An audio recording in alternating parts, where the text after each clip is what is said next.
Hey everyone, welcome to day 6 of our 30 days toward creating a family ministry plan for your church. My name's Tommy and we're with Ron Hunter, the author of The DNA of D6.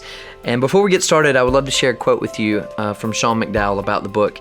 He said, "The DNA of D6 is a timely and critical resource for the church today. It's easy to read and full of memorable and practical steps for passing on the faith to the next generation." So Ron, before we get going, in the last session you mentioned how you just shared lots of scriptures about how family-based ministry is all through the Bible. So can you just give us some practical advice and application on what generational ministry really looks like? We did. We tossed out a lot of scripture going through Old and New Testament. And the one thing I want us to do is define family.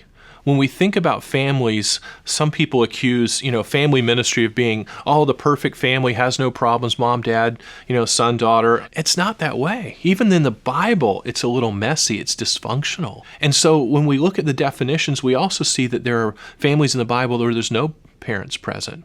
In the case of Esther, we think about Timothy, who was raised by a single mom, or we don't find any mention of any spiritual dad in his life. And we find in Titus where Paul uses the words, Titus, you are my favorite adoptive son.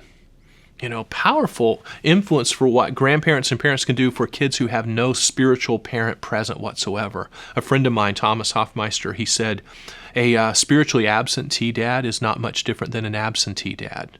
What a challenge for us. Bruce Wilkinson has a great visual reminder of how this works with 3 generations. He puts 3 chairs out there, and it represents the 3 generations and the 3 commitment levels to the 3 generations. And we have grandparents, we have parents, and we have grandchildren or the children of the parents.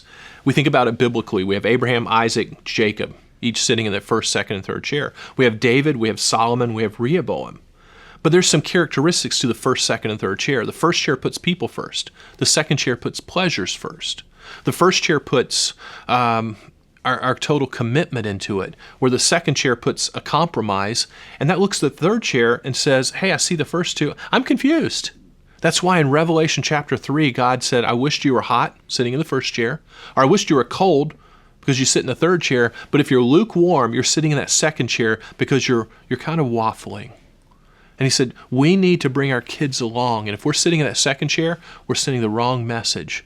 It means that we're committed in church, not committed away from church. And we got to get into the first chair. Identify where your parents are sitting. Which chair are they sitting in? And let's bring them up at least 1 chair.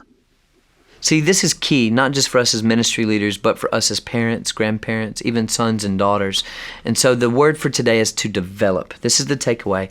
How are you going to identify what chair you're in? And we need to identify that. And then we need to know how we're going to help develop the next generation so that we move them up along with us.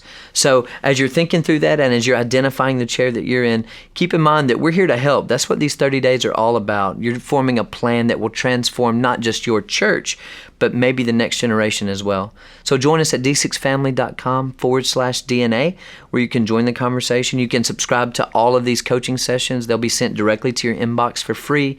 There's a free assessment there for you to know what seat you are currently in, maybe even as a staff or as volunteer leadership.